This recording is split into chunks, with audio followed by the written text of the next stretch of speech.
শীতকালে বাচ্চাদের জ্বর সর্দি কাশি লেগেই থাকে, কিন্তু অনেক সময়ই এই জ্বরের সাথে বাচ্চাদের খিঁচুনিও দেখা যায়।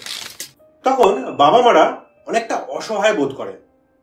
তো আজ আমরা আলোচনা করব এই খিঁচুনি, যেটা জ্বরের সাথে বাচ্চাদের দেখা যায়, যেটাকে আমরা ডাক্তারি পরিভাষায় ফেব্রাইল কনভালশন বা ফেব্রাইল সিজার বলি। ফেব্রাইল কনভালশন দু রকমের হয়, একটা হলো সিম্পল ফেব্রাইল কনভালশন, আর একটা হচ্ছে কমপ্লেক্স ফেব্রাইল কনভালশন।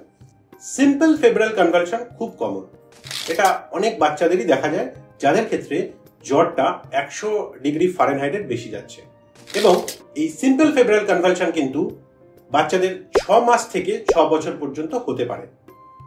যদি ফ্যামিলিতে কারো এই রোগটি হয়ে থাকে তাহলে সেই বাচ্চার ক্ষেত্রে প্রবণতাটা অনেক বেড়ে যায়, কিন্তু বয়সের সাথে সাথে এই সিম্পল ফেব্রাইল কনভালশন ঠিক হয়ে যায়। কোন কোন বাবা মা এই ধরনের সমস্যার সম্মুখীন হয়েছেন আমাকে অবশ্যই কমেন্টে জানান।